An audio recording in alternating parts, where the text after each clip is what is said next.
Assalomu alaykum, hamma yaxshimi? Tinchmisizlar? Bugun men o'zim ishxonamga keldim. Bu yer Buxoroda Dromitan tumani Jayxon mebel fabrikasi. Bu yerda stanoklar zo'rlari, ikkilari bor stanoklarni bu yerda. Mana bu yerda yangilari keldi hozir. Mana shu yerda 5 ta yangilar turibdi. Bu yerda turbogibichli stanoklar bor. Bu yerda turbogibichli, bu yerda bu svarishli sex. Bugun qiladigan ishimiz mana shu jo'ramizni taxlashimiz kerak. Bu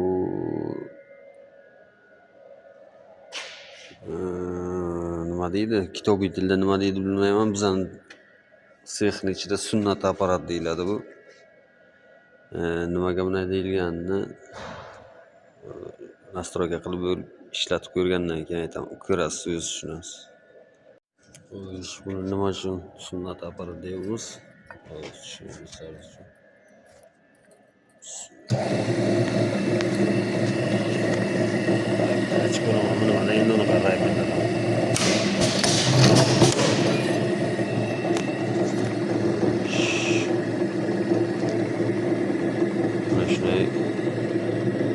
Turbamiz uchini yunib, mana shunaqa ahvolga keltirish uchun.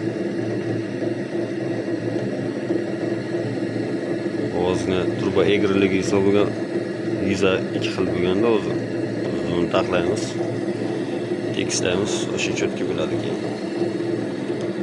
Sunnat deyishimizni sababi mana shu uchun olib tashlaydi.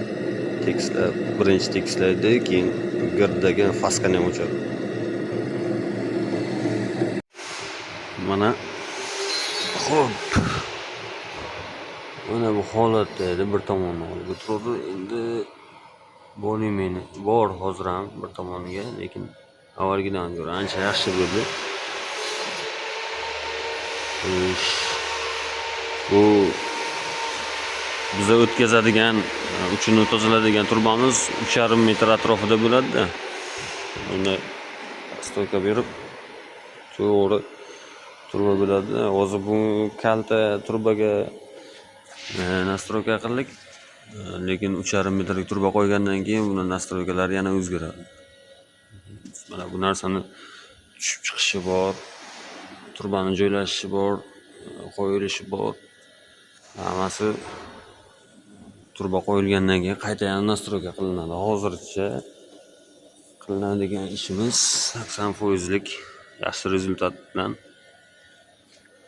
apparatchamizni taxladik. Apparatchamizga ahvoliga e'tibor bermaysizlar. Buni ishlaganini, oho, qancha narsa chiqargan bu. Bechoragina necha kishi ishlatgan bu.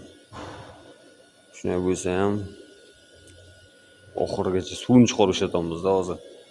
Shunga ham qattiq apparat ekan. Firma Soko. Yaxshi firma.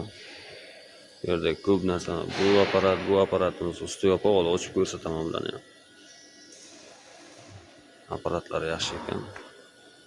Soko, men bilan bog'laninglar. O'zbekistonda ambasadorlarsiz bo'lib beraman. Qisqasi, hozircha buguncha qilgan ishimiz ana shu. Charchamanglar.